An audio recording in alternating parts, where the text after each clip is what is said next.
Good morning, everybody. I'm Rob Evans, and welcome to Daybreak Plus. We're breaking down all the news you may have missed overnight and digging deep into what really matters to you. And some people living in South Austin say that the unhoused who are being serviced in their area make them feel unsafe. Now, we've been talking about this for years. KVUE's told you about the impacts of the Sunrise Navigation Center being close to a school and to a neighborhood. Well, on Tuesday, state lawmakers heard a bill aimed at fixing that issue. Here's KVUE's Darren Heron. Paraphernalia, needles, drug baggies. We just got the empty alcohol bottle there now. Those are all items Dale Heron says are regularly hanging around their neighborhood park, right next to Jocelyn Elementary School. You have to be very, very careful because of those folks that are camping here. We're not quite sure what sort of mental state they're going to be in. For years, neighbors have been complaining about the impact of the unhoused getting services at the Sunrise Homeless Navigation Center across from the school and camping in the community park. Today, the Senate Committee on Education heard a substitute for SB 2623 by Senator Brandon Creighton, directed to fixing this exact issue. Senate Bill 2623 creates school safety zones by prohibiting short-term temporary navigation services within 1,500 feet of a public school. A big change from the bill's original 1.5-mile radius safety zone, which Councilmember Ryan Alter was not a fan of. If you draw a 1.5-mile buffer around every single school in the city, that is very limiting on being able to provide necessary services, because we can't provide services in one place. The bill would also create a penalty for violations and create a task force to issue a report to legislators for a recommendation. Councilmember Alter says the city doesn't need any bills that will get in the way of city officials doing their jobs, and he's close to a solution for neighborhoods surrounding the navigation center. I've worked really hard to find a new location, and we are really making some great progress. I think we're going to see us do that this year. The problem's getting worse, not better. So I think this is a step in the right direction. I hope it passes because this has become untenable for our neighborhood. That was Darren Heron. Senate Bill 2623, by the way, was left pending in committee. We will continue to follow that bill, however. Now, this is not the first time the state officials have chimed in on this issue. Last year, Texas Attorney General Ken Paxton's office filed a lawsuit trying to shut down that center. The lawsuit accuses the homeless center of drug and criminal activity, claiming it's putting people, businesses, and students in danger. Now, the homeless center responded, saying churches are protected to do their work as part of their religious practice. That lawsuit, by the way, is also still pending in court. And speaking of Attorney General Ken Paxton, he announced he is running for U.S. Senate. He's trying to unseat John Cornyn. Take a listen. It's definitely time for a change in Texas. We have another great U.S. Senator, Ted Cruz, and it's time we have another great senator that will actually stand up and fight for Republican values, fight for the values of the people of Texas, and also support Donald Trump. Now, Paxton made that announcement last night on Fox News. Meanwhile, Senator Cornyn has served in the U.S. Senate since 2003. Just last week, his campaign launched an ad highlighting the senator's partnership with President Trump. He's won re-election 3 times. No Republican has come close to beating him in the primary. The next Republican primary will be next March. And right now, there are no Democratic challengers. Coming up on a 7:05 right now, let's get a look at weather and traffic with Grace and Hannah. Start with Grace. How's it looking outside? Well, Rob, it's a little warmer than yesterday, but all in all, it's looking pretty similar. So we got high pressure sinking over the southeast this morning, and that also trails back here into Texas. A little bit unsettled as we head up towards Billings, Minneapolis, those areas even seeing some snow showers this morning. I'm glad we're not seeing that. Current temperatures here are pretty nice, 57 in Austin, 50 degrees out towards Houston, a little bit cooler over towards the east there, 53 for Corpus Christi, and gaining on about 60 degrees for areas like Laredo and Brownsville. If we're looking outside this morning, first lights of day are starting to come up, so we will see those temperatures start to increase as we head into the morning here. 57 for Camp Mabry right now, and then 53 over at the airport, where it's always a little touch cooler cooler over towards that region.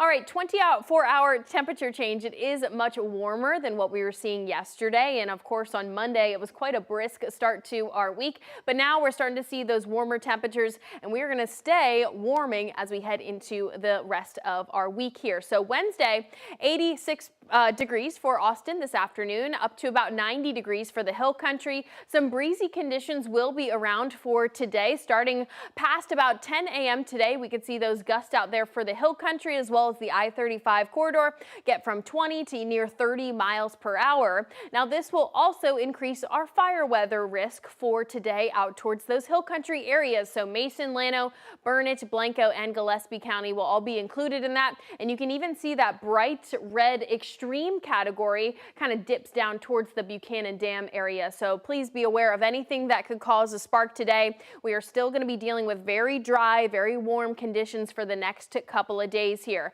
Next 5 days, you'll see a minor cold front Thursday into Friday that drops us down to the mid 80s once again for the start of our weekend, but we get right back up to about 90 degrees as we start off our next week of April here. Unfortunately, it looks like those days will be warm and very dry because Austin is left out of that 7-day rainfall chance pretty much for the whole of Texas here. Dallas and over towards Lubbock, areas of West Texas do have some minor chances for rain, but it really looks like we're going to be entering into a pretty dry period here in Texas. All right, those next 7 days, again, we see a bit more warming heading into Thursday, drop down those temperatures Friday into Saturday, and then again, warming up Sunday into Monday. You know, it's not as dramatic of a roller coaster ride, but we will see, you know, kind of the up and down temperatures here in the next 7 days. How are those roads looking out there, Hannah? It's heating up out there and it's kind of slowing down for some of us. Good Wednesday morning to y'all. We are halfway through this work week, so we are trucking right along. Before I show you the current conditions, I got to show you my bluebonnet photo of the day and these darling siblings here. They're just gorgeous. And this is a photo of KJ and Casey Thompson out in beautiful Hutto, Texas. Thank y'all so much to the Thompson family for sending that in. Right now, taking a live look on I-35, this is near North Lamar. You can see we are slowing down in those southbound lanes as well as that slow crawl in the northbound lanes. We had a crash a little bit earlier near Breaker. That is cleared up, so it's looking better, but we're not moving very fast there. And of course, we're not moving very fast here through the Onion Creek area. We do have a stalled vehicle, which you guys know, it just doesn't take much to contribute to the already slow that we see there. So I-35 northbound at Onion Creek Parkway, they're working to clear that vehicle out with several miles of that stop and go. Let's check in across the area. Good morning, Georgetown. Still seeing some stop and go southbound starting at SH 29 and then working your way down. So you'll factor in a little extra time there. Checking in out towards the airport, also seeing slowdowns in those northbound lanes on 183 approaching the South Austin terminal, seeing slowdowns through Del Valley in the westbound lanes if you're coming in from Bastrop today. And Mopac is actually having quite the time today. It's been really nice and green out there all morning. We had some early morning construction near Camp Mabry, but a lot of that's cleared up for now. So looking really good, about 15 to 20 minutes starting from Lewis Henna down towards the downtown area.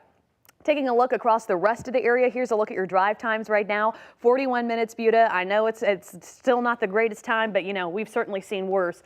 22 miles per hour, 20 minutes of Round Rock traveling southbound to 183, and then your typical stop and go from there. Like I said, Mopac under 20 minutes if you need to travel southbound right now from North Austin, and really not looking too shabby in the northbound lanes either. Loop 360, good morning to you. If you're in the mood for a view today on that beautiful Pennybacker Bridge, under 10 minutes if you can get to Mopac to that Pennybacker, and Loop 360 from 183 to Pennybacker just at 6 minutes right now on this Wednesday morning. Happy Hump Day, Rob. Yeah, happy Hump Day. And Pennybacker is even more especially beautiful when you get to enjoy it at 0 miles an hour, which is normally right around 8 a.m. Traffic is awful. I live right there. Gorgeous bridge, awful traffic. But hey, how about some good news in traffic? Because we haven't heard this in years. And in fact, it's been, 2021 now. So 4 years this has been in the works. And today it is open. Talking about a quicker way through Leander, the 183A toll road extension is now open. Just opened up a few hours ago. The Central Texas Regional Mobility Authority says a new toll extension from Hero Way up to State Highway 29 will give drivers 16 miles of non-stop travel, traffic dependent of course, between Liberty Hill and Northwest Austin. Drivers will be able to bypass traffic signals at Hero Way, San Gabriel Parkway, Bryson Ridge Trail, and White Wing Drive.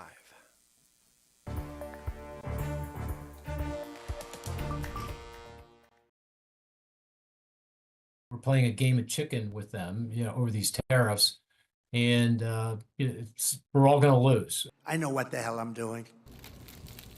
Well, that's President Donald Trump. They're defending his tariff plan. The new round of stiff tariffs just kicked in after midnight, delivering more uncertainty to the global trade market.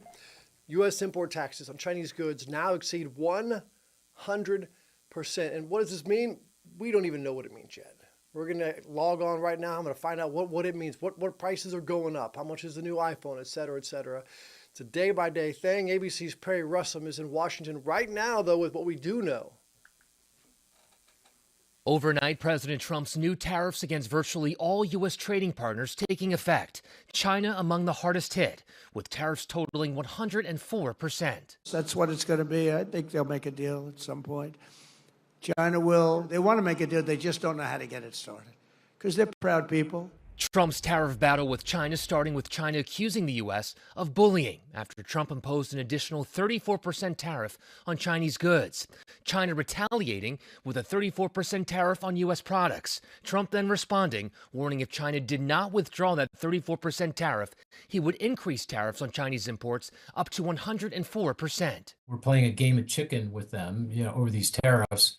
And we're all going to lose. We're already losing now, but hopefully someone blinks. China's largest exports to the U.S. include electronics, toys, and plastics. Republican senators who rarely break from Trump. Whose throat do I get to choke if this proves to be wrong? Now feeling the pressure from their constituents. And I hope you and the president are very sensitive about companies potentially going bankrupt. Trump last night defending his tariffs. I know what the hell I'm doing.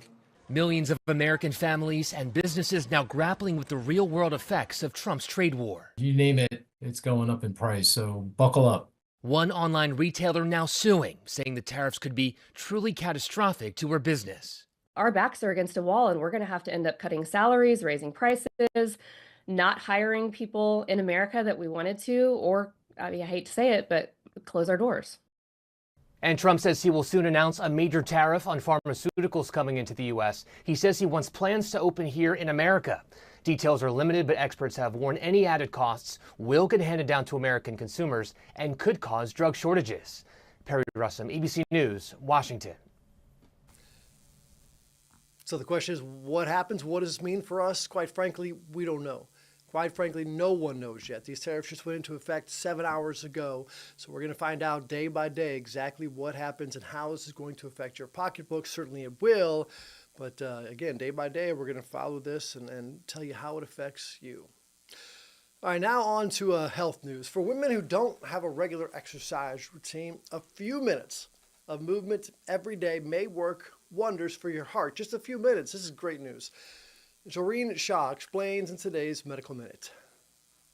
Adding in some brief but intense spurts of activity, such as climbing stairs or carrying groceries into your day, may be enough to reduce the risk of heart disease complications, according to a new British Journal of Sports Medicine study.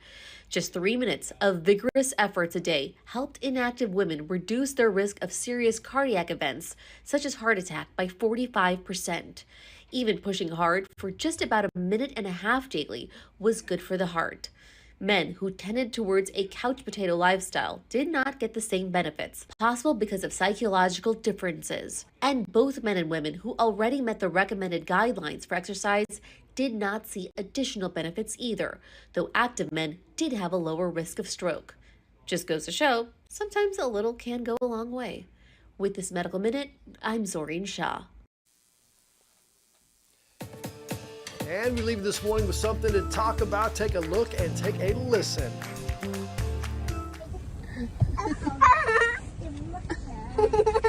Oh, Christ! Do you recognize the person in the driver's seat there? That is former British Prime Minister Boris Johnson getting a memorable welcome to Texas. This is in North Texas. That ostrich right there was saying hello. His family was visiting Dinosaur Valley in Glen Rose, just south of Dallas there, when the big old bird approached the car and gave Johnson a peck on the hand. Welcome to America, sir. On social media, his wife Carrie said in the caption, quote, "Too funny not to share." Those things are always fun. You never really know what's going to happen at those wild animal safaris. They're all over the place. And if you get a chance, bring your kids. But just be prepared for what you can't be prepared for in this case. That's it for today's Daybreak Plus. Let us know what you would like to talk about, what you're thinking about. What do you think about the tariffs? What do you think about the prices? What do you think about whatever it is on your mind? Message us at 512-459-9442. You can also message me on social media at Rob Evans TV. That's on Insta, Facebook, or X. And stick around because Daybreak continues right here on KVUE+. Goodbye, everybody.